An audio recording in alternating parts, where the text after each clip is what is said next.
کیا ہے؟ اللہ کے کتاب کے ساتھ خیر خائی رکھنا. اللہ کی کتاب کے ساتھ خیر خائی کا مطلب کیا ہے؟ ظاہری بات ہے اس پر ایمان لانا اور اس کے مطابق زندگی گزارنے کی کوشش کرنا، اس کو سیکھنے کی کوشش کرنا. یہ ہے قرآن پاک کے ساتھ، آسمانی کتابوں کے ساتھ خیر خائی کا مطلب. تیسرا آپ صلی اللہ علیہ وسلم نے فرمایا وَلِأَئِمَّةِ الْمُسْلِمِينَ، وَلِأَئِمَّةِ الْمُسْلِمِينَ، جو کہ ائمہ ہیں، جو بڑے ہیں، چاہے وہ دین کے اعتبار سے ہوں یا وہ دنیا کے اعتبار سے ہوں، ہمارے ملک کا جو بھی بڑا ہو، ان کے ساتھ خیر خائی رکھنا. یعنی اگر وہ کوئی ایسا حکم جاری کریں جو شریعت کے خلاف نہ ہو تو اس کی تابعداری کرنا. حکومت کی طرف سے کوئی ایسا قانون آ جائے جو شریعت کے خلاف نہ ہو، اس پر عمل کرنا شرعاً بھی ضروری ہے.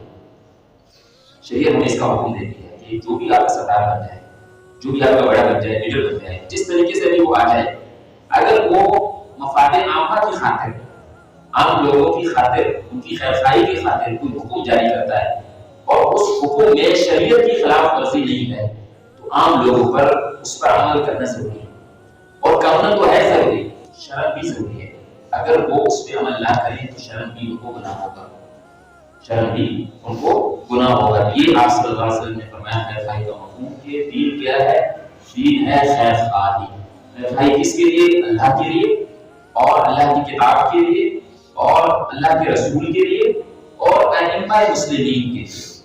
اور پھر فرمایا وَلِعَامَّتِهِمْ، اور جتنے بھی عام مسلمان ہیں ان سب کے لیے خیر خائی رکھنا. ان سب کے لیے خیر خائی رکھنا یہ ہے. آپ ہم دیکھ رہے ہیں ہمارے معاشرے میں جو خیر خائی کا پہلو ہے کسی کے لیے رکھنا، یہ بہت کم ہو چکا ہے، بہت کم ہو چکا ہے. دوسروں کے لیے خیر خائی رکھنا ہمارے دل میں یہ کم ہوتا چلا جا رہا ہے. تو عامت میں تو سب سے پہلے بندے کی اپنی نفس آتی ہے کہ اپنے آپ سے بندہ خیر خواہ ہو. ہم اپنے آپ سے بھی خیر خواہ نہیں ہیں. ہم اپنے آپ سے خیر خواہ کب ہوں گے؟ ہم اپنے آپ سے خیر خواہ تب ہوں گے کہ جو ہمارا اصل مقصد ہے دنیا میں آنے کا، اس کی ہم تیاری کریں. اگر میں جو میرا اصل مقصد ہے دنیا میں آنے کا اور جو میں جس طرف میں نے جانا ہے آخرت کی طرف، اس کی اگر میں دنیا میں تیاری نہیں کر رہا تو میں اپنے آپ سے خیر خواہ نہیں ہوں. میں اپنے آپ کے ساتھ دھوکہ کر رہا ہوں، میں دھوکے میں پڑ رہا ہوں کہ جو اصل زندگی میری آنے والی ہے اس کی میں تیاری نہیں کر رہا ہوں. تو سب سے پہلے تو عامت المسلمین کی جو خیر خواہی ہے اس میں سب سے پہلے بندے کا اپنا نفس آتا ہے کہ بندہ اپنے آپ سے خیر خواہ ہو. اس لیے آپ صلی اللہ علیہ وسلم کے ارشاد موجود ہے، آپ فرماتے ہیں کہ وَإِنَّ لِنَفْسِكَ عَلَيْكَ حَقًّا، اور تمہارے نفس کا بھی تمہارے اوپر حق ہے. یعنی اگر آپ 24 گھنٹے کام کریں گے اور آرام نہیں کریں گے اور اپنے جسم کو نقصان پہنچائیں گے تو آپ اپنے نفس کا حق پورا نہیں کرتے اور اس کی پکڑ ہوگی، اس کی پوچھ ہوگی.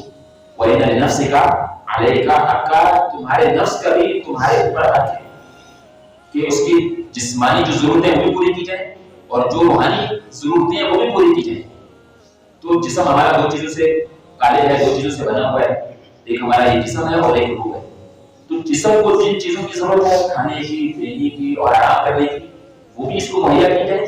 اور جو روح ہے اس کی جو غذا ہے، جو اللہ کی یاد، قرآن پاک کی تلاوت، جو نیک کام ہے، یہ روح کی غذا ہے. جس طرح جسم کی غذا ہے اس طرح روح کی غذا ہے.